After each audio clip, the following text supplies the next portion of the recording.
وہ تو اللہ کو بڑھانا تھا رتبہ حسین کا، ورنہ جو چھری ابراہیم کے بیٹے اسماعیل پر نہ چلی وہ علی کے بیٹے حسین پہ کیسے چلی۔ کربلا مرد کو سجدہ اور عورت کو پردہ کرنا سکھاتی ہے۔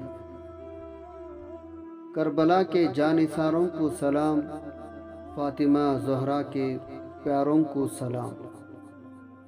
جنگ میں بھی سجدہ خضا نہ ہوا، ایسی تھی حسین کی عبادتیں۔ سجدے میں سر جھکا ہوا، نیزے پہ سر بلند، اقرار بھی کمال ہے، انکار بھی کمال۔ اے یزید تیرا تاج و تخت دو گھڑی کا تھا، آج بھی دلوں پہ حکومت حسین کی۔ مٹی میں مل گئے ہیں ارادے یزید کے، لہرا رہا ہے آج بھی پرچم حسین کا۔ یزید کی تو قبر کا نام و نشان بھی مٹ گیا، چمک رہا ہے آج بھی روضہ حسین کا سلام یا حسین۔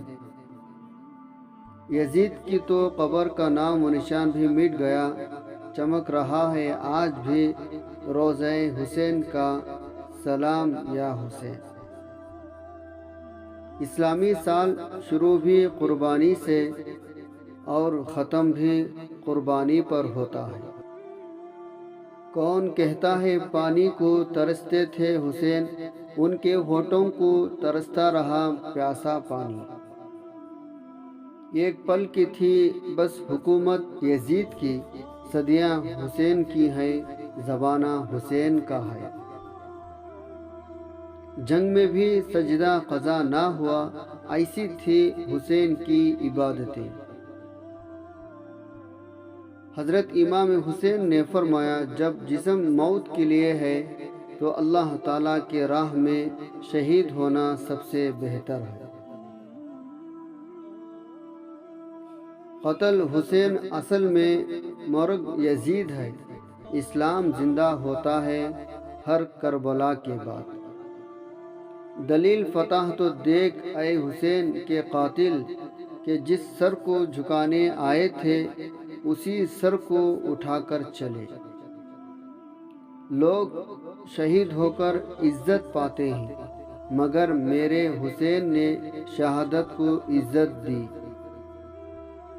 نانا کو کیوں ناز ہوا اپنے نواسے پر، ہر قول مصطفیٰ صلی اللہ علیہ وسلم کا نبھایا حسین نے۔ کمال کا حوصلہ تھا کربلا کے شہیدوں کا، وہاں پر شکر کرتے تھے جہاں پر صبر مشکل تھا۔ کربلا انسان کے سینے میں یوں رکھ دیا گیا، ایک منٹ میں دل دھڑکتا ہے بہتر مرتبہ۔ کبھی دیکھ اپنے خمیر میں، کبھی پوچھ اپنے ضمیر سے، وہ جو مٹ گیا وہ یزید تھا، جو نہ مٹ سکا وہ حسین ہے۔ غرور ٹوٹ گیا کوئی مرتبہ نہ ملا، ستم کے بعد بھی کچھ حاصل جفا نہ ملا۔ سر حسین ملا یزید کو، لیکن شکست یہ ہے کہ پھر بھی جھکا ہوا نہ ملا۔ کربلا میں ایک طرف پانی کا دریا تھا اور دوسرے طرف پیاس ہی پیاس تھی۔ حیرانگی کی بات ہے، جو پانی پیتے رہے وہ مر گئے، جو پیاسے تھے وہ آج بھی زندہ ہیں۔